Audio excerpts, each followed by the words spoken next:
Hello and welcome to another exciting episode of Spotlight. And today we have with us Mr. Nayan Kandelwal and Mr. Amit Kandelwal. And we are the company at SK Printo Vision, and we are going to dive to understand what company do, what are the business they are into, and how they are changing their market through their innovation products. So over to you, Mr. Nayan Kandelwal. Would you please introduce yourself? Hi, I am Nayan Kandelwal and I am responsible for business development at SK Printo Vision.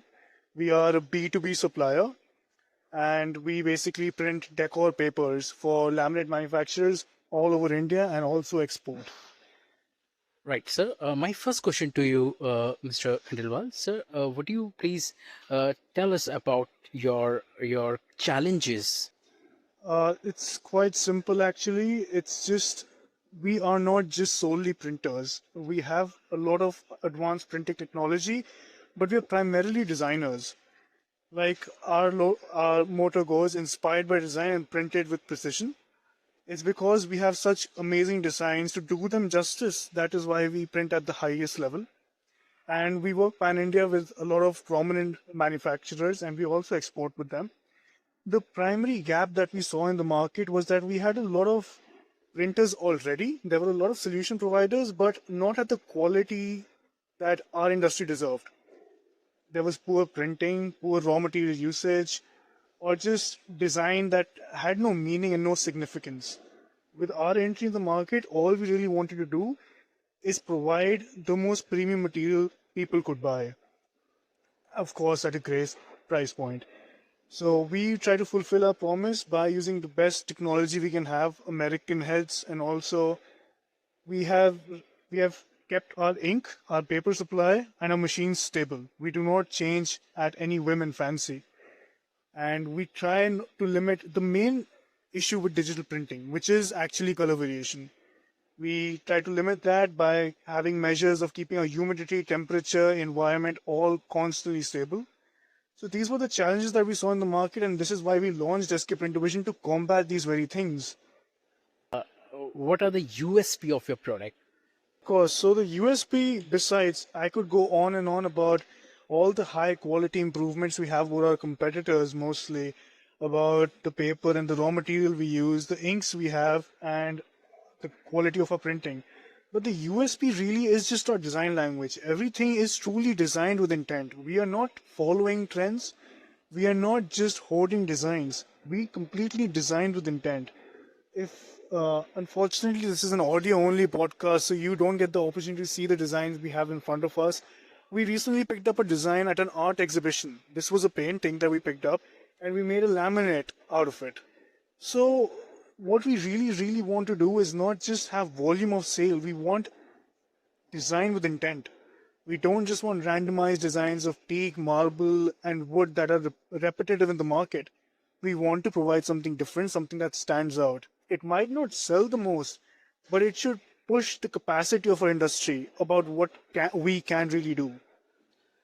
So my next question to you, sir, would you like to share one business case study which you feel that this brand you have done recently and for this brand and you feel like proud of it? And So I would not mention the brand by name, but they're a very prominent manufacturer, especially in the Indian market and also internationally. So after getting the chance to work with them and also making mistakes and trial and error along the way, it forced us to even better ourselves further, to separate ourselves from the market even further, to make that gap wider. Our color variation, our color labs, everything had to be upgraded to be able to match that international quality and push ourselves further. So I think that was one of our major learning lessons, that enough is never enough. This is a field of constant innovation, constant improvement. We cannot simply sit stagnant at the top of the hill. We have to keep working, and that's about it. I think that's relevant for almost every industry. So India is obviously, to no one's surprise, a very price sensitive market. I don't think anyone would disagree with that statement. But now that we see a newer generation of both consumers and manufacturers who actually strive for the most premium product, who strive for exclusivity, that norm has been changing. So, of course, as much as we'd like to cater to everyone, we are boutique sellers, and we do keep in mind the most premium consumers because we do have the most premium quality in the market as well. So, we do have a higher price point than other people, but it is for good reason, as we are not just printers, we're designers, so it all really does depend on design to design. So we do not limit ourselves, and it would be futile for me to share numbers. But yes, we are at a more premium price point in the market because that is the product we choose to provide to people. Sure. And my next question to you, sir, would you like to share the some of your movie or book recommendation which you feel that would be a game changing in your career? Okay, so there is this one movie, Pursuit of Happiness, that I would really recommend. It's not that relevant about hustle culture, but it just makes you realize how much there is to be grateful about life and how much value there is in the world if you're ready to go out and grab it. I have Mr. Rajan here with me. So I had a very busy day at the stall. Of course, there were a lot of clients, but he came once, he came twice. I had to turn him down, but he came third time still. And that pursuit is what really gets you going in business. You can't just take a no and turn away and quit on yourself. Constant rejection is going to be everywhere in life. Even if you don't work a business, you might work a job and you might not get the job you want, but you have to keep showing up. You have to be stubborn about some things. So, yeah, Mr. Rajan, you asked for a movie, but you can look at yourself as an example as well. How you refused to take a no, and now we're here doing this podcast regardless. So, yeah, I mean, that's what people should walk away. That rejection isn't always final. It might not work out with company A, might not work out with company B, but there are so many bloody alphabets left. You can always count on yourself, and you should always do that. So yeah, I think they can now also take a lesson from you, Mr. Rajan, that people should actually, again, pursue their dreams, pursue what they want, and shouldn't give a damn about rejection, really. You can keep working towards things. I mean, surely I know if I would have turned you down 5 more times, I know you have still showed up tomorrow. Exactly. So thank you for that, sir. And my question to you, sir, would you like to share one message to young business executives or entrepreneurs who are pursuing their career in the marketing and business industry? Would you have to share something which can help them in career? Simply do what inspires you. Even in a boring field, if you're doing what inspires you, you can transform that field into something quite interesting. Again, when I explain my field to people, which is of laminate, decor, paper printing, it is a very niche field. But I'm inspired by design. I'm inspired of what I could provide to the market. So, of course, for me, it becomes quite interesting. A lot of people my age, I am 23, I haven't introduced that part of myself. I'm 23. A lot of people in my place wouldn't find it quite that interesting. It's a very niche market. It's not clothing or accessories like most people my age are getting into. But again, I was inspired by design. I saw the hole in the market. I saw what I could make the market to be. I saw the transformation I could potentially have. So I think anything can be interesting as long as you're inspired to transform that field, be it medical, manufacturing, niche, large. I think it simply depends on what is your reason, what is your why, why do you do it, why do you want that. So I think that's the most prevalent question one should ask. Why do we do it? The reason and the inspiration behind it. What are the vision of the company do you see, and how you see the company in the next 5 years through your eye? So again, Mr. Rajan, I would go back and share our motto with the viewers. It's simply inspired by design, printed by precision. That's all we really want to do. We are not here to compete with the most cheapest manufacturers. We're not here to compete with anyone, in fact. We're just here to design and put that design through the finest printing that we can. That is completely what we're trying to do. So there's not really competition.